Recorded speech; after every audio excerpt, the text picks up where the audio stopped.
We now move into analysis of a financial statement.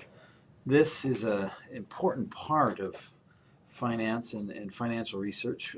One of the things that we want to know is what is the financial health of a company. In order to do that, we need to understand accounting. We need to understand the accounting statements, how they work together. But most importantly, we need to back out of the financial statements an idea of where the cash is coming from and where is it going. We'll cover financial analysis in two sections. The first section talks about the statement of cash flows, and the second section will talk about financial ratio analysis. So we care about the financial health of the company for several reasons. If we are working for the company, we want to know if we're going to stay working for the company. If we are investing, we want to know if it's a good investment. And if we're managing the company, we'd like to identify the financial strengths and weaknesses of the firm. Compare our strengths against others and our weaknesses against others so that we can make suggestions about improvement, reinforce the strengths, maybe even adopt some of the strengths and the best practices of other firms. Now, an important financial axiom that I want you to remember is that the present value of any business or financial asset depends on the usable, reoccurring after-tax cash flow. Now, these are some important statements here that I want you to recognize. Usable meaning that it's cash, that it's not an IOU, it's not something that we have to tender or liquidate.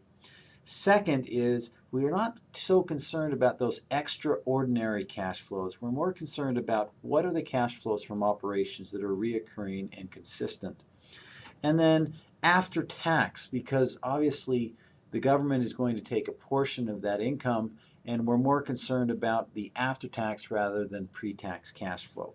And the final element that I think is the most important is that idea of cash. We're going to come back to that several times as we go through here. Now let's review just a few of the financial statements and reports. This is intended to be only a review. Hopefully you have already covered this, and if you haven't, if you don't remember it, please review your financial statement analysis or financial statements class. Accounting 2010 is probably the most appropriate here. So financial statements are a way that we can summarize and produce a financial picture of the company. It helps the financial analysts make rhyme and reason of the data and convert it into useful information, and that's what our intention here is. I like this diagram here because it kind of shows the interaction, and it looks really complicated, and to some extent it is, but we're going to be picking apart pieces of that such that we're going to be looking at these income statements and balance sheets and how they interact to create this statement of cash flows. Once again, cash flow is what we're most critical with. And the reason is you can't pay employees, you can't pay debts with IOUs and with unliquid assets. You have to have cash in order to do that. So a company has to be generating cash in order to pay those obligations that it has. So from an income statement standpoint, the income statement and the balance sheet are based on accrual-based accounting methods. Accruing means that when you have sales revenue, that sales revenue might not necessarily be in cash, and we can see the relationship here that it might actually be part of maybe an IOU or a receivable. Next, we subtract from that revenue our cost of goods sold, other overhead costs. Then we have this non-cash account, which is depreciation. Depreciation is an interesting situation because in order to get to cash flow, we need to add it back because it represents a non-cash expense. This gives us EBIT. This is sometimes called operating income.